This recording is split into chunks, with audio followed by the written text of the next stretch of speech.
Queridos, bom dia, tudo bem? Bom, seguindo aí a tradição, né, entre aspas, tradição inaugurada algumas semanas atrás, estou aqui para disponibilizar esse videozinho para vocês dessa semana, do dia 22 de setembro de 2021, tá certo? Então, eu vou aqui comentar os exercícios e como a gente tem feito, e como eu tenho frisado desde algumas semanas atrás, eu vou deixar com vocês a responsabilidade da leitura do texto, né? Isso é fundamental para que vocês efetivamente aprendam alguma coisa, tá certo? Então vocês leem o texto e a gente junto faz os exercícios, tá bom? Então é isso que a gente vai fazer agora. Então já começamos aqui pela questão número 1. O Japão se localiza na zona de encontro de placas tectônicas do Pacífico, das Filipinas e da placa euroasiática, como mostra abaixo a figura, né? O que são placas tectônicas? Gente, placas tectônicas são pedaços da crosta terrestre, né, que boiam e estão à deriva, né, sob o material, né, pastoso, que é o material magmático, né, o manto, tá certo? Então essas porções, esses pedaços, essas placas da crosta terrestre, elas acabam se chocando, elas se afastam, elas roçam uma na outra, né? Então essa atividade tectônica ela tem fundamental importância, inclusive na formação do relevo, né? Então, por exemplo, cadeias montanhosas inteiras, elas existem porque placas tectônicas se chocam ou roçam uma na outra, né? Então, existe nome, inclusive, para o encontro de placa tectônica. Então, quando duas placas se chocam, né, uma contra a outra, você tem um limite convergente, né? São duas placas convergindo para o mesmo ponto, querendo ir para o mesmo ponto. Então, uma das placas ou as duas placas vão dobrar, então vão criar os dobramentos modernos. São as cordilheiras de montanhas. É o caso do Himalaia, é o caso dos Andes aqui na América do Sul, né? Tem um encontro de placas tectônicas em que elas se roçam. Uma está querendo ir para o norte, a outra está querendo ir para o sul. Então elas roçam uma na outra. É o limite transformante. Né? É o caso, por exemplo, da falha de San Andreas, na costa oeste dos Estados Unidos, na Califórnia. Tá certo? Isso também gera um relevo acidentado. Tá bom? E tem um limite de placa tectônica que, na verdade, é assim: uma placa está indo para um lado, né, para o oeste, outra placa está indo para o leste. Né? Então isso não gera uma atividade sísmica muito poderosa, a ponto, por exemplo, de criar um terremoto, né? Não o suficiente para ser tão poderoso, tão destrutivo como é o caso do limite convergente ou transformante. Né? É o caso, por exemplo, da placa sul-americana, que está indo para o oeste, e a placa africana, que está indo para o leste. Se nós voltássemos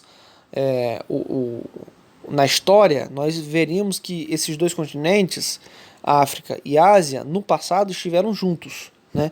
E que foram progressivamente e lentamente se afastando. Um indo para o leste, outro indo para o oeste, tá certo? Então, explicando especificamente a questão, o que é placa tectônica, o que são placas tectônicas, são pedaços, são porções da crosta terrestre, tá certo? E que se movimentam conforme, né, as correntes de convecção do magma que circula dentro do manto, dentro do planeta Terra, tá bom? Número 2, explique o que foi a Era Meiji e qual foi a sua importância para o Japão. Isso está aqui, ó. A Era Meiji, que vai de 1868 até 1912, foi um período de grandes mudanças na história do Japão. Nesse curto intervalo de tempo, graças ao incentivo do Estado, o país concluiu sua revolução industrial e, assim apoiadas pelo imperador, algumas famílias formaram poderosos grupos econômicos e industriais, chamados Zaibatsu. O que é Zaibatsu? Tem a definição de Zaibatsu por aqui. Enfim, são esses grupos econômicos e industriais, né, que foram digamos, privilegiados pelas políticas do imperador, tá certo? Então, essa aí é a resposta do número 2. Número 3. Podemos afirmar que, em virtude de o território japonês ser rico em recursos minerais, o seu PIB é o terceiro do mundo, ultrapassado apenas pelos Estados Unidos e pela China? Isso é absolutamente falso. Não pode ser afirmado isso. Não é possível fazer essa correlação, né, entre um PIB alto, né, um produto interno bruto alto e riqueza natural. Riqueza natural no território não necessariamente se traduz em PIB alto. Porque se fosse assim, por exemplo, os países africanos seriam os mais ricos do planeta Terra. Né? Não há essa correlação, né? Não há essa relação causal. Né? O Brasil também é um país extremamente rico em termos de recurso mineral, né? E de recursos de um modo geral, recursos naturais, e não necessariamente por isso o Brasil tem um PIB alto. O Brasil tem um PIB alto, mas não é isso que explica. Né? O Japão, por exemplo, nem é um país de recursos naturais tão abundantes assim. Né? Por exemplo, terras férteis. O Japão tem pouco. Né? Recursos minerais, propriamente dito. Né? O Japão nem tem tanto assim. Tá certo?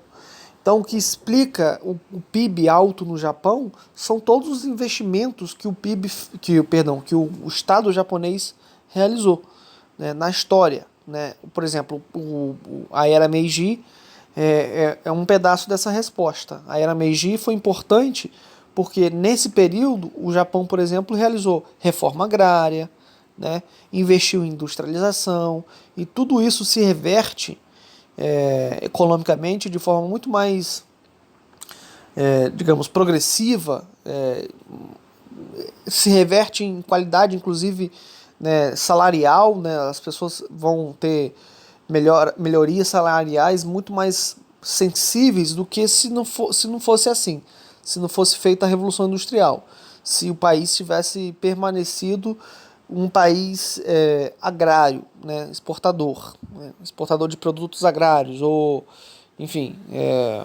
e nem poderia ser um grande exportador de produtos agrários, convenhamos, porque é um país que tem sérias restrições, né, no relevo, né, só 30%, salvo engano, das terras do Japão são aráveis, né, são possíveis de serem cultivadas, porque o território japonês é um território muito acidentado, né? Tem muitos morros e montanhas, né? Graças inclusive ao fato de estar, né, no limite de placas tectônicas. Então o relevo japonês é muito acidentado. De modo que o Japão teve que se virar, né? Teve que investir em outras estratégias. E as indústrias e a tecnologia, de modo geral, é uma aliada nesse caso. Graças a ela, a tecnologia e a revolução industrial, que o Japão consegue, né, reverter tamanhas restrições naturais, né, geográficas, né, em potência econômica. Né? O Japão é uma potência econômica. Aquele espaço é um espaço fortemente marcado pela tecnologia, né, pela eficiência, né, que é característico do povo japonês.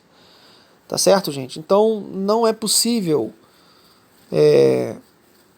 estabelecer essa relação causal entre recursos minerais do território japonês e PIB alto, né? Porque se fosse assim, o continente africano, o continente asiático, o continente latino-americano necessariamente teria PIB alto, né? PIB muito alto, e não é assim. Tá certo? O Japão é um país com fortes restrições de recursos naturais, né? E é graças aos investimentos em tecnologia, em pesquisa e desenvolvimento de tecnologia, que o Japão alcançou o estágio que se encontra hoje. Tá bom, gente? Então esses foram os comentários do exercício de hoje. Espero ter ajudado e estou à disposição de vocês. Valeu!